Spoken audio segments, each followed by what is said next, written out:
వందనాలు. నేను నా పేరు షారా. నా మేము ఉండడం తాండూరులో. అయితే ఇప్పుడు విలియం కేరీ మా బాబు. అయితే మాకు మ్యారేజ్ అయింది. మ్యారేజ్ అయినాక కొన్నిసార్లు దేవుడు కోత విస్తారంగా ఉంది, పనివారు కొద్దిగా ఉన్నారు, పనివారి కొరకు వేడుకోమని ప్రతిసారి దేవుడు మాట్లాడేవాడు నాతో.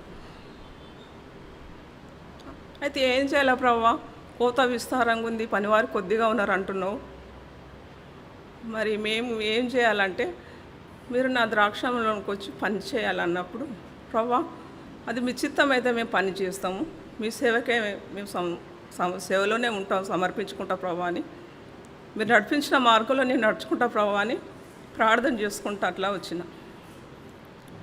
మా బ్రదరు దారు రత్నం బ్రదర్ అంటే గుర్తుపడతారు చాలామంది. అట్లా మా మ్యారేజ్ అయినాక ఇంకా కోత విస్తారంగా ఉందని ప్రతిసారి దేవుడు మాట్లాడుతూ ఉంటే మరి మేము కూడా సేవకు సమర్పించుకున్నాము. కొడంగల్ దగ్గర పర్సాపూర్ అనే సంఘంలో మేము సేవ చేస్తూ ఉన్నాం. మాకు 5 మంది బిడ్డలు. ఫస్ట్ విలియం కేరీ, తర్వాత 3 ఆడపిల్లలు, మళ్ళీ తర్వాత ఒక బాబు. అయితే నేను ఏమని ప్రార్థన చేసుకున్నా అంటే ఇంకా మేము ఉన్నది కూడా సేవలో సరిపోతలేదేమో, ప్రతిసారి దేవుడు కోత విస్తారంగా ఉంది, పనివారు కొద్దిగా ఉన్నారు, పనివారి కొరకు వేడుకోమని పలుమార్లు దేవుడు మాట్లాడుతూ ఉంటే ఇంకా నేను ఒక ప్రార్థన చేసుకున్నా. మధ్యలో రావద్దు, పాట పడితే ఇప్పుడు రండి. అయితే ఏమని ప్రార్థన చేసుకున్నా అంటే, ప్రభా మ్యారేజ్ అయింది కదా, మరి ఒక బాబునిస్తే నేను మీ సేవకు సమర్పించుకుంటా అని ప్రార్థన చేసుకున్నా. ఎందుకంటే మొట్టమొదటి సంతానం దేవునికి ఇవ్వాలి కాబట్టి నేను అట్లా ప్రార్థన చేసుకున్నాక తర్వాత దేవుడు నాకు బాబునిచ్చిండు. అయితే విలియం కేరీ భక్తుడు చాలా మంచి సేవ చేస్తుండు కదా అని ఇంకా ఆయన అంటే ఆ భక్తుని పేరు పెడితే మా బాబుకు బాగుంటుంది అనుకున్నా. అట్లే మేము సంవత్సరం దాకా ప్రార్థన చేసి ఆయనకు విలియం కేర్ అని పేరు పెట్టినాము. ఆ తర్వాత ఇంకా నేను బాబు పుడితే సేవకు సమర్పించుకుంటా అని చెప్పినే కదా. అయితే నేను ఇంకా కొంచెము ఆయన స్కూల్కి పోతూ ఉండు. అప్పుడు 10th క్లాసు 7th 8th క్లాసులు ఉన్నాడు. చిన్నప్పుడు 5 సంవత్సరాల లోపు మా బల్లార్షల, మాది మా సొంత ఊరు బల్లార్ష కాబట్టి ఇంకా 2 డెలివరీకి నేను వెళ్ళినప్పుడు మా బాబు ఒక 4-5 సంవత్సరాలు ఉన్నాడు. అక్కడ మందిరం కట్టబడుతూ ఉంటే పెద్దోళ్ళందరూ పోయి ఇటుకలు ఇస్తూ ఉన్నారు కట్టడానికి. ఆ టైంలో మా విలియం కూడా పోయి పెద్ద ఇటుకలు ఆయనకి చేతనైతే లేవు. ఆ పలిగిపోయిన ఇటుక తీసుకొని, అంకుల్ ఇటుక తీసుకోను అక్కడ అంటాడు. అటు చిన్నగా ఉన్నాడు. ఇంకా మా బల్లార్చ సేవకుడు మూర్తన్న ఆయన ఏం చేసిండంటే, ఇప్పుడు ఇంత చిన్నగా ఉన్నాడు, మరి ఇటుక ఇస్తుండు చూడు నాకు, వీడొక దేవుని మందిరంలో కట్టబట్టప్పుడు, వీడు ఇంత చిన్న వయసులో దేవుని మందిరం కట్టబట్టప్పుడు పని చేస్తుండు, వీడు ఎందుకు ఉండొచ్చు అని నేను మొక్కుబడి చేసుకుంది అయితే సేవకు సమర్పించుకుంటా అన్నా కదా అని నా మనసులో ఉంది. అయితే అన్నాడు, ఆ ఇటుక తీసుకొని వాడిని ఎత్తుకొని ముద్దు పెట్టుకొని, షారా వీడు రాబో దినాల్లో పెద్ద సేవకుడు అవుతాడురా, వీని కొరకు బాగా ప్రార్థన చేయి అన్నాడు. అంటే నేనైతే ప్రతిసారి మా మ్యారేజ్ అయినప్పటి నుండి సేవ కొరకు కోత విస్తారంగా ఉంది, పనివారు కొద్దిగా ఉన్న పనివారు ఒక పెడుకోమంటుండు. ఆల్రెడీ మేము సేవల్లో ఉన్నాము. మా సంఘం చిన్నది. ఇంకా సంఘంలో ఎట్లుంటుందంటే అంత పెద్ద ఆదాయం ఉండదు, చిన్న సంఘం. పిల్లలు చూస్తే 5 మంది. వాళ్ళ ఎడ్యుకేషన్లో ఎట్లా మేము కొనసాగించాలి ప్రభా అంటే ప్రతిసారి పొద్దుమికి కుటుంబ ప్రార్థనలో వాళ్ళతో ప్రార్థన చేయించేవాళ్ళం. మన పరిస్థితి, మన సంఘం చిన్నది బేట, మన అవసరతల కొరకు మనం ప్రార్థన చేస్తే దేవుడు సాయం చేస్తాడు అని పిల్లలందరితో ప్రార్థన చేయించేదాన్ని.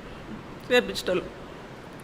అట్లా ప్రార్థన చేసుకుంటా సేవలో తండ్రికి పొద్దున లేచి అన్ని పనులు చేసేవాడు. ఒక ఆడపిల్ల కూడా చేయదేమో అనిపిస్తుంది, అంత విధేయత. చిన్న చిన్న పనుల కాడ నుండి మేము పడుకొని లేచే వరకు వాడు మా దగ్గరికి బెడ్ దగ్గరికి టీ తెచ్చియాలి, నీళ్ళు పట్టాలి, కూరగాయలు తీసుకురావాలా, పాలు తీసుకురావాలా, అన్ని పనులు చేయాలి. మళ్ళీ స్కూల్కి వెళ్ళి రావాలి, మన బాధ్యత ఏందో అదంతా చూసుకోవాలి. అట్లా అణిగి ఉండేవాడు. 5 సంవత్సరాల లోపే మందిరం కిటికీ వేస్తే వీడు రాబోతున్న పెద్ద సేవకుడు అవుతాడు, ఆ సేవకుడు ఇట్లా చెప్పేసిండు. నేనైతే మొక్కుబడి చేసుకున్నాను, నేను ఇస్తా దేవునికి. కానీ అట్లా ఇంకా 8th class 9th class 10th వరకు వచ్చిండు. 10thలో ఒక ట్యూషన్ చెప్తే స్కూల్లో మంచి మార్కుతో పాస్ అవుతాడు కదా అని చెప్పి ట్యూషన్ పోబెట్టా నువ్వు, మళ్ళీ అంటే స్కూల్ అయిపోయినాక ట్యూషన్కి వెళ్ళిపో, ట్యూషన్కి పోయి మంచిగా చదువుకో, 10thలో పాస్ అవుతావు అని చెప్పి. అంటే వాడు ఎందుకో కానీ మందిరం అంటే దేవుని పని అంటే ఎంత ప్రీతి అంటే అంత ప్రీతితో పరిగెత్తి పని చేసేవాడు. కఠినంగా అంత భారమైన పని అయినా కానీ వెళ్ళిపోయి చేసేవాడు. మాకు చెప్పేవాడు కాదు అస్సలు. దేవుని మందిరంలో ఊడవడము, కడగడము, దేవుని మందిరంలో రిపేర్ ఉందంటే చిన్న తెలియని వయసులో ఆ కరెంటు పని కానీ వాటర్ ఏదైనా చిన్న పని పట్టించుకొని చేసేవాడు. అట్లాంటి పని చేస్తూ ఉండేవాడు. 10thలో ట్యూషన్ పోమ్మంటే పోయేది కాదు. ఇంకా మందిరంలో పని ఉంటే లివింగ్ కోట కట్టబడుతుంది, మేస్త్రి వాళ్ళు వచ్చి పని చేస్తూ ఉండరు. వాళ్ళందరితో పాటు చిన్ననే ఉన్నాడు, పోయి సిమెంట్ పని చేసుకుంటా ఒక కూలి వాళ్ళతో పాటు కూలి వాళ్ళగా పనిచేసేవాడు. మాకు చెప్పేవాడు కాదు. ఏమన్నంటే స్కూల్కి పోయినా అనేవాడు, కానీ నేను మందిరంలో పని చేసినా అనేవాడు కాదు. అయ్యో స్కూల్ ఎగగొట్టి నువ్వు పని ఎందుకు చేసినవరా అని తిడతారేమో అని భయానికి అట్లా చెప్పేవాడే కాదు అసలు వాడు. ఇంకా సాయంత్రం వచ్చి స్నానం చేసుకొని అన్నం తినే టైంకు ఇంకా అన్నం తింటే కారం ఉప్పు తగిలి ఆ చేతులు ఇట్లా రంధ్రాలు పడి అంతా కారం రంధ్రాలు పడి పుండ్లయి ఇట్లా అయిపోయేది చేతులు. ఆ టైంలో అమ్మమ్మ ఈ చేతంతా మంటలేస్తుందమ్మా, నాకు ఈ చేతంతా మంటలేస్తుంది అనేవాడు. ఏమైంది నాన్న, ఏంది అట్లెందుకు పుండ్లు అయినాయి, అట్లేం చేసినావు అంటే చెప్పేవాడు కాదు. మాకు అర్థమయ్యేది ఏంటంటే వీడు స్కూల్కి తక్కువ మందిరం పనులలో ఎక్కువ ఉన్నాడు, సిమెంట్ పని నడుస్తుంది, ఆ పని చేస్తుండు, అందుకని పుండ్లు అంటే పుండ్లు అయితే అని కూడా తెలియదు. అట్లాంటి బాధతో దేవుని పని ప్రేమతో పరిగెత్తేవాడు పనులు అంటే, మందిరం పనులు అంటే చూసుకోవడానికి. అట్లా మరి పెద్ద అక్కడ సంవత్సరానికి వారానికి ఒక సేవకులు వచ్చేవాళ్ళు. ఆ టైంలో కూడా వాడు చిన్నోడే కదా, ఇంకా పెద్దోళ్ళు ఎవ్వరు లేరు, 3 ఫ్రెండ్స్ లాగా ఉందరు. అయితే వాళ్ళకి జాబులు ఉన్నాయి, ఈయనకు మాత్రం స్కూలు. ఆ టైంలో పెద్ద సేవకులు వచ్చి ఇంకా పరిచర్య చేసి పోయేవాళ్ళు. ఆ టైంలో ఇంకా సంఘంలో సేవకురాలు లేదు కాబట్టి ఆయన ఏం చేయాలి, మరి విలియం అన్నం పెట్టాలి. ఇప్పుడు సంఘ పెద్ద సాక్ష్యం చెప్పి నిలిచి విలియం అన్నం పెట్టాలి కదా అంటే, అంకుల్ నేను అన్నం వండినా గుడ్లు ఉడకబెట్టినా హోటల్ నుండి ఏదన్నా కర్రీని పెరుగు తెచ్చి సేవకులకు పెడదాం అని చెప్పి పోయి పెరుగు కూరగాయలు పట్టుకొచ్చి వెళ్ళిన పైసలు ఇస్తే పోయి తీసుకొచ్చి వాళ్ళకి తినబెట్టి పంపించి వచ్చేవాడు. ఒకసారి ఇంకా పెద్ద స్పెషల్ మీటింగ్లు వస్తే ఆ పెద్ద దైవజనుల మధ్యలో వెళ్ళి వాళ్ళకి పరిచర్య చేయాలి, చూసుకోవాలి, మాట్లాడాలి, ఇవన్నీ చేయాలి. ఇప్పుడు ఇంత చిన్నోడు అంత పెద్ద దైవజనులు ఎదుట ఎట్లా పని చేస్తాడు, ఎట్లా పరిచర్య చేస్తాడు, ఏమన్నా మిస్టేక్ అయితే తిడతారు కదా వీళ్ళు, నువ్వు ఎందుకు అట్లా చేస్తావంటే, తిట్టిన పర్వాలేదమ్మా, వాళ్ళు దేవుని సేవకులు, నా మంచి కోరికే తిడతారు, నా మంచి కోరికే గద్దిస్తారు, వాళ్ళు తిట్టడం నాకు తైలాభిషేకం అమ్మ, వాళ్ళు నాకు మంచిదే, కానీ నాకు అట్లా పరిచర్య చేయాలి దేవుని సేవకులకు అని నాకు అలాంటి ఆలోచన, ఒకలాంటి భారం ఉంటుందమ్మా అని చెప్పి పరిచర్య చేసేవాడు. ఒకసారి జాన్సీవుడు అన్న చిన్న బ్రదరు పెద్ద సేవకుడు వేడి నీళ్ళు తాగుతాడంట. ఆ నీళ్ళు స్నానం చేసుకొని ఫ్రెష్ అప్ అయి వచ్చి ఇంకా తిన్నాడంట. తిని నేను తెచ్చుకున్న వేడి నీళ్ళు అయిపోయినాయి విలియం అని అన్నాడంట. అన్న నేను వేడి చేసి వాటర్ పోసేసిన అందులో, మీకన్నా ముందే నేను పోసేసిన అన్నానంట.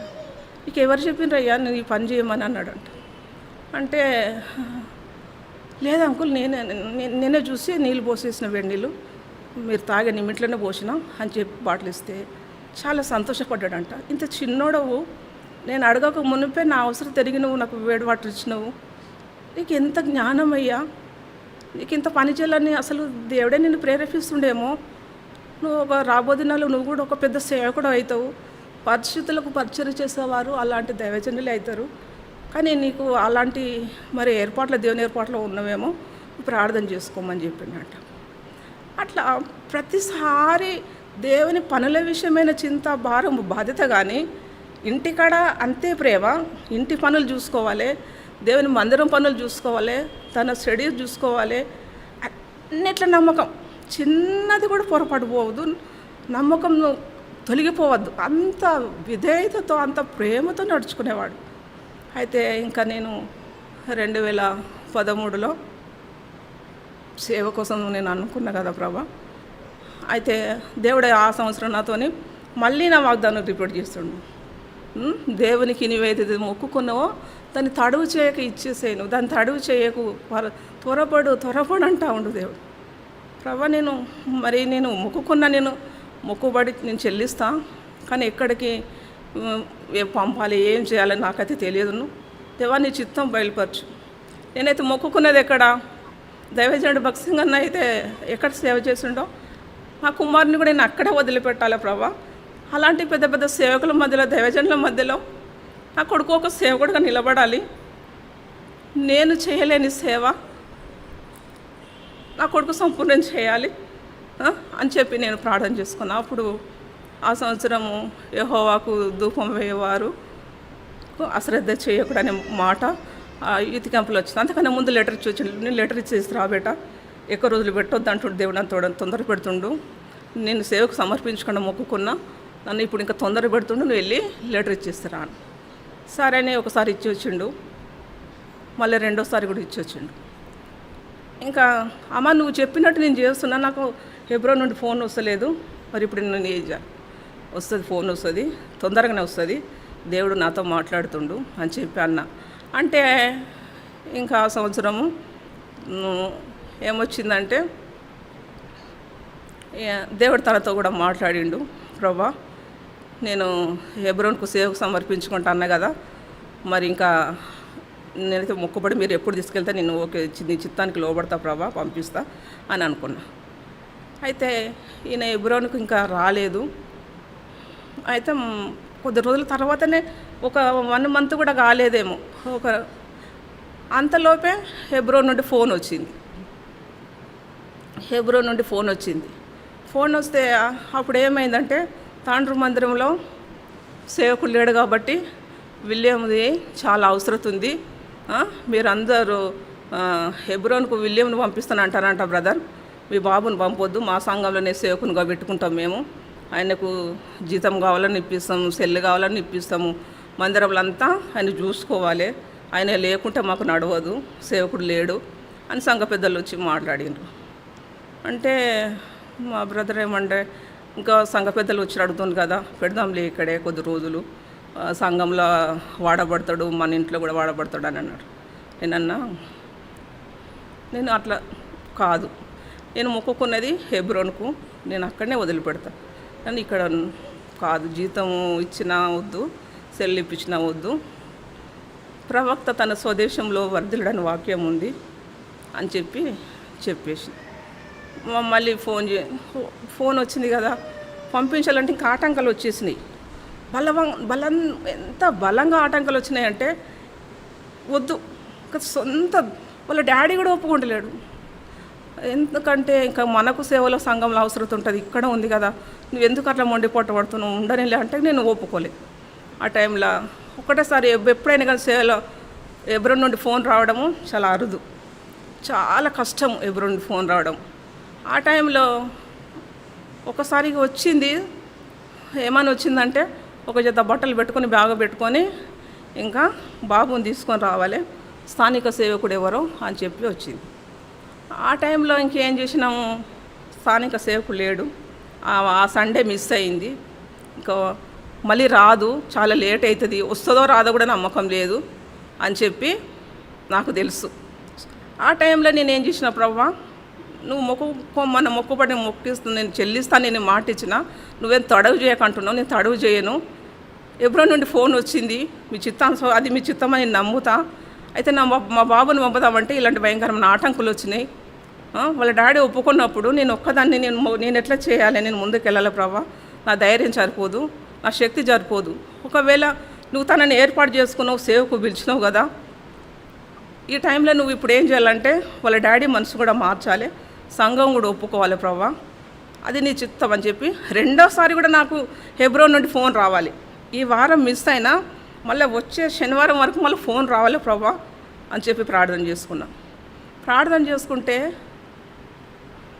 ఒక దిక్కు దేవుడు ఏమంటుండు, ధైర్యంగా ఉండు, నీ ఆలోచనలన్నీ సఫలం చేస్తా, నా చిత్తం అంతా నేను నా దాసుడు అబ్రాహాముకు దాచలేదు కదా, అట్లా నేను నీతో నెరవేరుస్తా అని చెప్పి దేవుడు మాట్లాడుతూ ఉండు.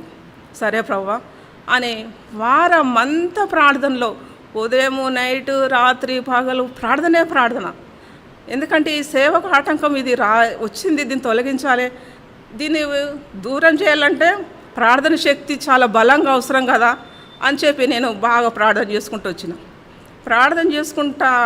చేసుకుంటా వచ్చిన.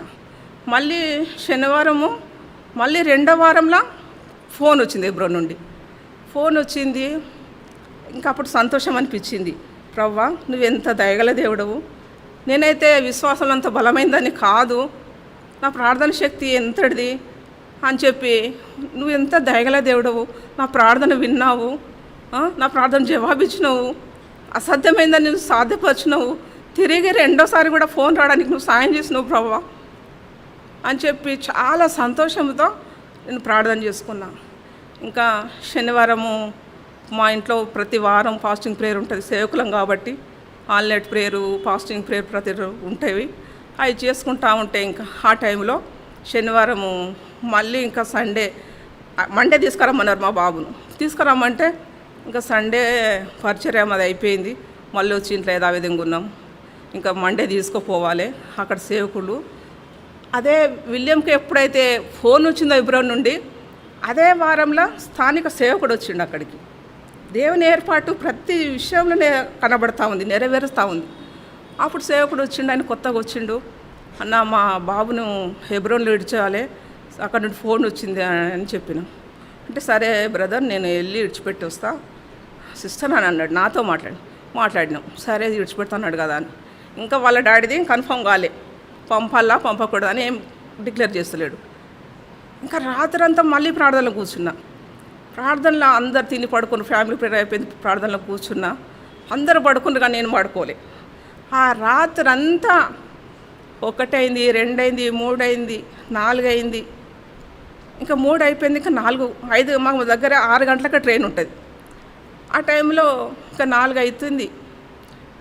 అప్పుడు దేవుడు నేను ఏమని ప్రార్థన చేస్తున్నంటే, ప్రభువా ఒకవేళ మీ చిత్తం అయితే వాళ్ళ డాడీ కూడా ఒప్పుకోవడానికి సాయం చేయి, తాను ఇంకా పంపిస్తాను నేను లేచి అని చెప్పి పంపాలి, అది తన నోటితో చెప్పాలి వాళ్ళ డాడీ అని చెప్పి అట్లా ప్రార్థన చేసుకున్నాం. ప్రార్థన చేసుకుంటే దేవుడు ఏం చేసిండు, ఇంకా నేను 3 అయిపోయింది, 4 అవుతుంది. ఆ టైంలో ఇంకా లేచి విలియంను మనం హెబ్రోన్కి పంపుతా అన్నాం కానీ దేవుడు నాతో మాట్లాడుతాడు, ఇంక పంపిస్తామని చెప్పి అన్నాడు. సరే ఇది దేవుని చిత్తము కదా, వాళ్ళ డాడీ కూడా ఒప్పుకున్నాడు కదా అని చెప్పి ఇంకా నేను సంతోషంతో ప్రార్థన చేసుకున్నాం. క్యాలెండర్ వాక్యాలు చూస్తే ఇంకా నీ పాలు నీ శ్వాసం నేను నీతో చెప్పింది నెరవేర్చే వరకు విడవను అని ఇట్లా వాగ్దానాలు ఉన్నాయి. ఆయన సేవ వాగ్దానం ఏంటంటే, మోషేకు తోడైనట్టు నేను నీకు తోడే ఉంటా అన్నాడు. 2010లో బాప్తిసం తీసుకున్నాడు. ఇక 14లో ఇక్కడికి వచ్చేసాడు. ఆ టైంలో వచ్చినప్పుడు పెద్ద సంసన్న లేడు, సువార్త టీంలో ఉన్నాడట, ఎలియాజర్ అని ఉండే. ఆ టైంలో దారురత్నం బ్రదర్ అంటే సేవలో సువార్తలో వాళ్ళ డాడీ తిరిగిండు కాబట్టి పరిచయము. ఆ టైంలో దారురత్నం బ్రదర్ కొడుకువా నువ్వు, విలియం నువ్వు ఉండు, అన్న లేడుగా నువ్వు ఉండు, నువ్వు వచ్చినాక మాట్లాడి పెట్టిస్తాం అని చెప్పి ఒప్పుకొని పెట్టేసుకున్నాడు. అప్పుడు సేవలో ఇక్కడ 7 సంవత్సరాలు ఉన్నాడు.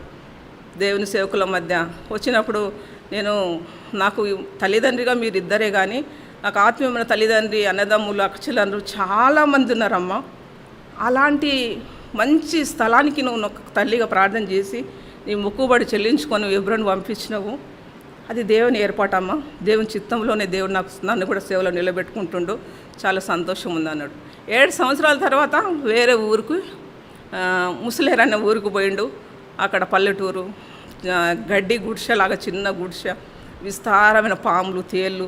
ఆ టైంలో ఫస్ట్ సారి ఇంత పెద్ద జనాంగాన్ని నడిచి ఇప్పుడు నేను మళ్ళీ ఒక్కడిగా ఉండి సేవ చేయాలంటే అక్కడికి పంపిస్తున్నారమ్మా. ఆ ప్లేస్ కూడా అంత బాగలేదు, చూసి వచ్చిన నేను. చాలా పాములు, తేళ్ళంట, ఇంకా మధుర ఏమేమో అన్నీ చెప్పేవాడు. నన్ను అవన్నిటి వైపు చూడకు, దేవుని వైపు చూడు. పిలిచిన దేవుడు నమ్మదగినవాడు, ఆయన వైపు చూసి నువ్వు ముందుకు సాగు. నువ్వు ఒంటరివాడు కాదు, నీతో ఉన్నవాడు నీ దేవుడు అని యెహోవా అని దేవుడు నాతో మాట్లాడిండు. నేను లేను, సంఘాలు మీ వాళ్ళు లేరు, నీతో సేవ చేసేవాళ్ళు లేరు, ఎవరు ఉండరు, కానీ దేవుడు మాత్రం ఎప్పటికుంటాడు బేట, నువ్వు సంతోషంగా వెళ్ళిపో అంటే ఇంకా వెళ్ళిపోయి అక్కడ ఉన్నాడు, ప్రార్థన చేసిండు. పాముల తెల్ల మధ్యలో కూడా చాలా సంతోషంగా ఉన్నాడు.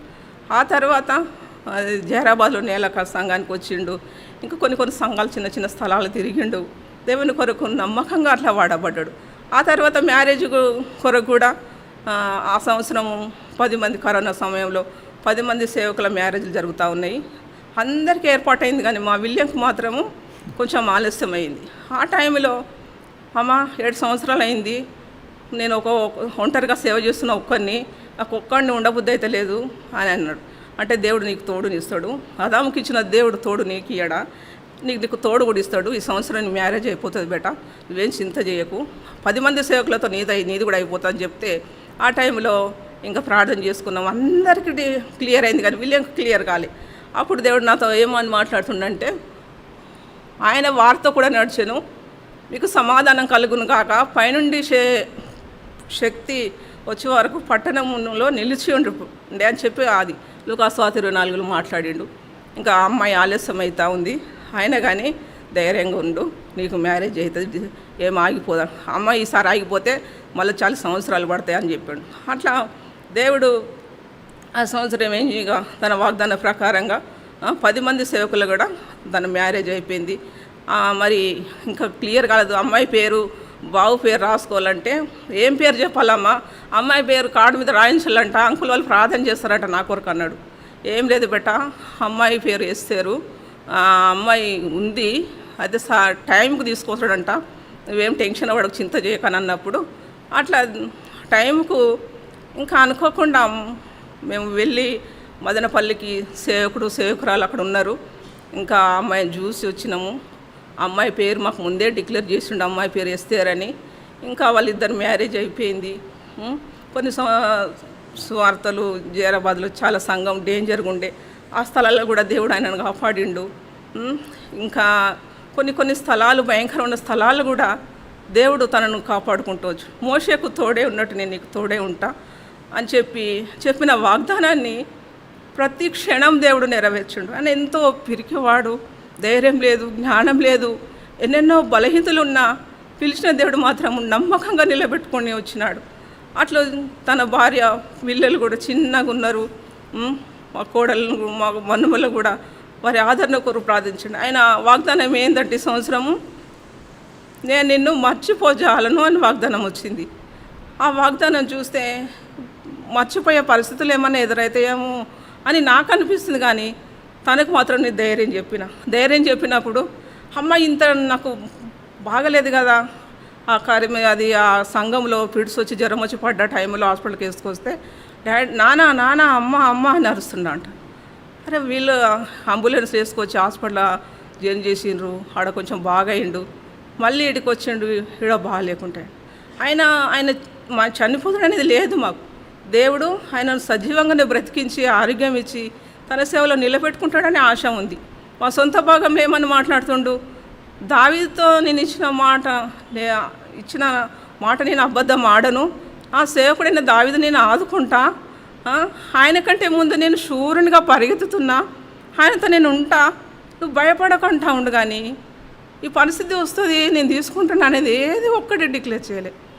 కానీ దేవుడు తన చిత్తమైందేమో తీసుకున్నాడు. కానీ అయితే ప్రతి విషయంలో దేవుని చిత్తానికి తను లోబడిండు, విధేయత చూపించుండు, ప్రేమ చూపించుండు. దేవుని దయందు మనుషుల జ్ఞానమందు వయసునందు ఎదిగిండు అన్నట్టుగా అన్ని రకాలుగా దేవుని సంతోషపెట్టాలి అని చెప్పి ఎంత ఆశపడి దేవుని సేవలో పరిగెత్తిండంటే ఇంకా అది నేను చెప్పుకోలేను. అట్లా ఆ దేవుడు తన సేవలో ఇంతవరకు తోడుగా ఉన్నాడు. అయితే తన చిత్తమైందేమో తన మహిమలో తీర్చుకున్నాడు. ఒక దినం దేవునిని నా కుమారిని నేను అక్కడ చూస్తానే నిరీక్షణ కూడా ఇచ్చిండు. నాకు బీపీ, షుగరు, ఈ వార్తలు వింటే నేను తట్టుకోలేమని భయం ఉంది, కానీ దేవుడు మాత్రం నన్ను ధైర్యంగా బలంగా నిలబెట్టిండు. ఇంకా 3 కుమార్తెలు ఉన్నారు. అమ్మ వాళ్ళ మ్యారేజ్లు నేనే చేసి నిలబడి చేస్తామ్మా, నేను ఒక హెబ్రోన్ సేవకుని అమ్మా అని చెప్పి గర్వకారణంగా సంతోషంగా చెప్పి మాట్లాడేవాడు. అయితే ఈనాడు తను లేడు. తన లోటు దేవుడు తీర్చాలి. ముఖ్యంగా తన భార్య బిడ్డలు చిన్నగా ఉన్నారు. వారి ఆదరణ కొరకు, మా కుటుంబ క్షేమం కొరకు మీరందరూ ప్రార్థించాలి. ప్రైజ్ లార్డ్ అమ్మా. మరి ఈ సమయంలో కొంచెం వాక్య భాగం విన్నాం. చిన్న పాట పాడిన తర్వాత వాక్య భాగం విని తర్వాత మళ్ళా సాక్ష్యాలు వింటాం. ఎందుకంటే వాళ్ళ తండ్రి గారు ఉన్నారు, అలాగే చెల్లెలు ఉంది. తర్వాత ఆయన వైఫ్ కూడా సాక్ష్యం చెప్తారు. చివరిగా ఆయన వైఫ్ సాక్ష్యం ఇస్తుంది. ఆ తర్వాత మనం సెమెంట్కి తీసుకెళ్తాం. చిన్న పాట పాడేవారు రండి, రండి బ్రదర్స్.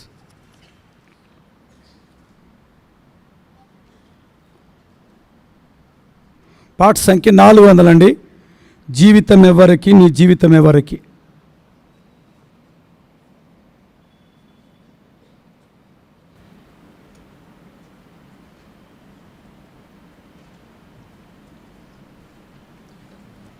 జీవితం ఎవరికి. విలియం కేరీ తన జీవితాన్ని సేవకే చిన్ననాటి నుంచి ఉపయోగించాడు. చివరి వరకు దేవునితో పోరాడి దేవుని సేవలోనే దేవుని నిద్రించాడు. కాబట్టి అది గుర్తుపెట్టుకొని మనం పాడబడదు. 400 పాట సంఖ్య 400, 397 ఓల్డ్ సాంగ్ బుక్లు, 397 పాత పుస్తకాలు. కీబోర్డు. జీవితమెవ్వరికి, నీ జీవితమెవ్వరికి, ఈ లోకములో జీవించు జీవితమంత జీవితమెవ్వరికి, నీ జీవితమెవ్వరికి. శరీరేచ్ఛలపై ఆశలుండు ఈ ధరణియందు, ఈ ధరణియందు సుఖభోగులుగా జీవింతురు ఈ ధరణియందు, ఈ ధరణియందు. వారి ఊహలు దినమెల్ల చెడియున్నవి, వారి ఊహలు దినమెల్ల చెడియున్నవి. వారి పాప జీవితమంత శాపమేగా, వారి పాప జీవితమంత శాపమేగా. జీవితమెవ్వరికి, నీ జీవితమెవ్వరికి. ధనాపేక్షకులెందరు గలరు ఈ ధరణియందు, ఈ ధరణియందు. ధనముపై మనసు నిలిపెదరు ఈ ధరణియందు, ఈ ధరణియందు. వారి కలవరమంత ధనము ధనమే, వారి కలవరమంత ధనము ధనమే. వారు బ్రతికెడు బ్రతుకంత క్షీణతయే, వారు బ్రతికెడు బ్రతుకంత క్షీణతయే.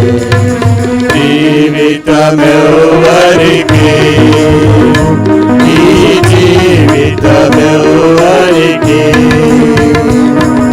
స్వంత బోధలకై బ్రతికెదరు ఈ ధరణియందు, ఈ ధరణియందు. గర్వమునకు అమ్మబడియుందురు ఈ ధరణియందు, ఈ ధరణియందు. వారి మనసు సంకుచితములయుండు, వారి మనసు సంకుచితములయుండు. వారి జీవిత ప్రయాసము పతనమేగా, వారి వారి జీవిత ప్రయాసము పతనమేగా జీవితమెవరికి ఈ జీవితమెవరికి విరిగిన హృదయులు గలరెందరూ ఈ ధరణియందు కరిగెడి ఊపుగా నూనెదరు ఈ ధరణియందు